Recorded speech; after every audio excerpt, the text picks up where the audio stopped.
পৃথিবীতে সবচেয়ে বড় যে ধর্মযুদ্ধ হবে সেটি হলো গাজওয়ায়ে হিন্দ তথা হিন্দুস্তান ভারতে সংগঠিতব্য মুসলমান উম্মার যুদ্ধ।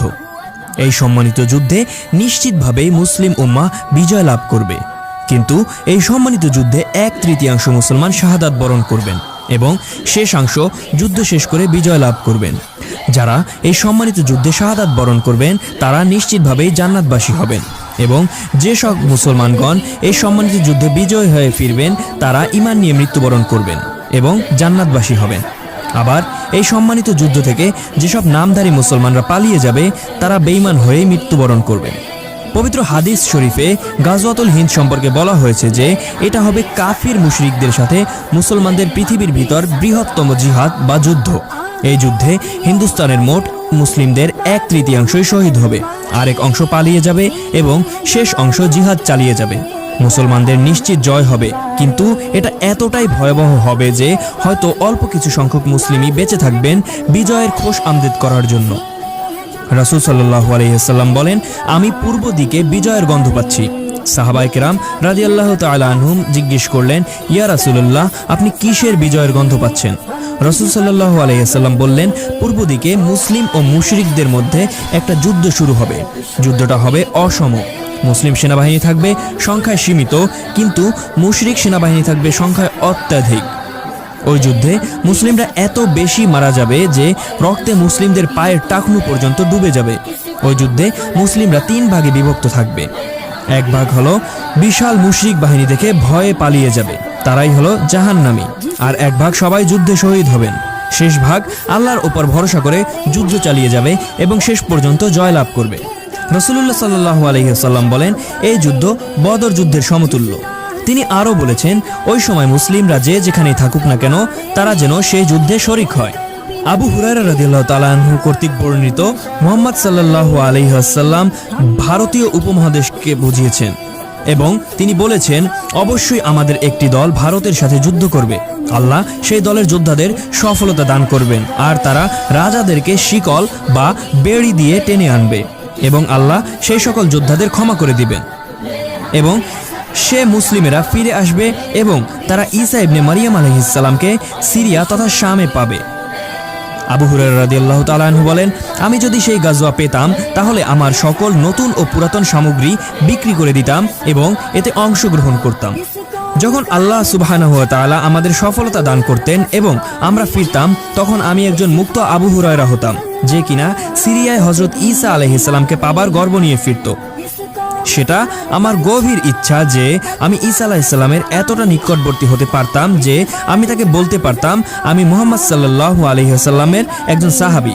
বর্ণনাকারী বলেন যে এ কথা শুনে মুহাম্মদ সাল্লাল্লাহু আলাইহি ওয়াসাল্লাম মুচকি হাসেন এবং বললেন, এটা খুবই কঠিন হবে। হাদিসে উল্লেখ পাওয়া যায়, মুহাম্মদ সাল্লাল্লাহু আলাইহি ওয়াসাল্লাম বলেছেন, আমার উম্মতের 2টি দল, আল্লাহ তাআলা তাদেরকে জাহান্নাম হতে পরিত্রাণ দান করবেন। এক দল যারা হিন্দুস্তানের জিহাদ করবে আর এক দল যারা ঈসা ইবনে মারিয়াম আলাইহিস সালামের সঙ্গে থাকবে। হাদিসে আরও উল্লেখ পাওয়া যায়, আবু হুরায়রা রাদিয়াল্লাহু তাআলা আনহু বলেছেন, রাসূলুল্লাহ সাল্লাল্লাহু আলাইহি ওয়াসাল্লাম আমাদেরকে ভারত অভিযানের ওয়াদা দিয়েছিলেন। যদি আমি ওই যুদ্ধে অংশগ্রহণ করার সুযোগ পাই তাহলে আমি তাতে আমার সকল সম্পদ ব্যয় করব, আর আমি যদি তাতে নিহত হই তাহলে আমি শহীদের মধ্যে উত্তম সাব্যস্ত হব, আর যদি আমি ফিরে আসি তাহলে আমি হব জাহান্নাম হতে মুক্ত।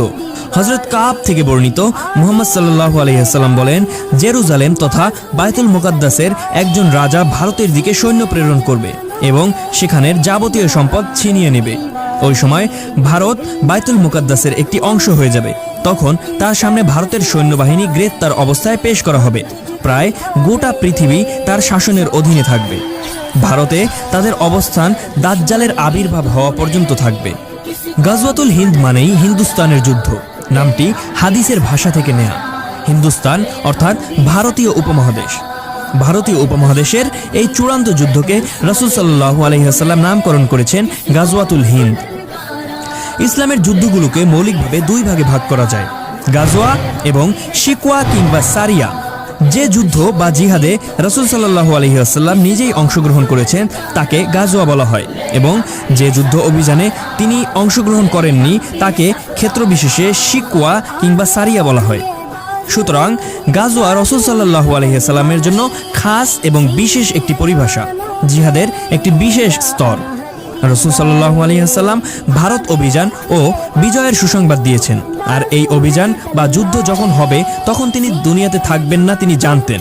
সুতরাং এই যুদ্ধ শিকওয়া হওয়ার কথা, অথচ তিনি এই যুদ্ধের নাম দিয়েছেন গাজওয়া, অর্থাৎ এমন যুদ্ধ যে যুদ্ধে স্বয়ং নবীজি সাল্লাল্লাহু আলাইহি ওয়াসাল্লাম উপস্থিত থাকেন।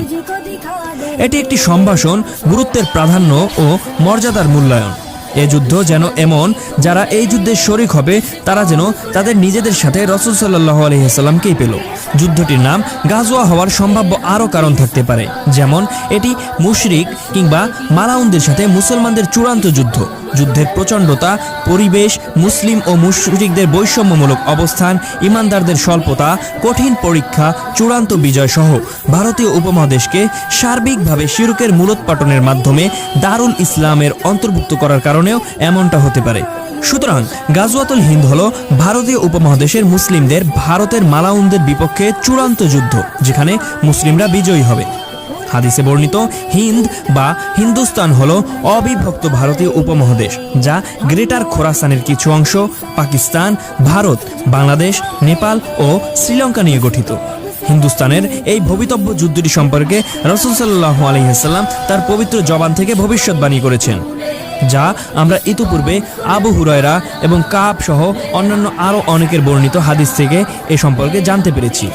সর্বোপরি আমরা বলতে পারি, হাদিসের ভাষ্য অনুযায়ী এ যুদ্ধ চলাকালীন সময়ে মুসলমানদের মধ্যে মোট 3টি দল থাকবে। এক দল যুদ্ধ করে শহীদ হবে, এক দল যুদ্ধ করে বিজয় লাভ করবে এবং তৃতীয় দল হবে জাহান্নামী, অর্থাৎ তারা এই যুদ্ধ থেকে পিছু হটে আসবে। এবং এ যুদ্ধ যখন সংগঠিত হবে তখন মুসলমানদের মধ্যে যারা জীবিত থাকবে তাদের সকলেরই এ যুদ্ধে অংশগ্রহণ করা হাদিসের ভাষ্য অনুযায়ী কাম্য, নতুবা তাদের ভবিষ্যৎ হবে কঠিন জাহান্নাম।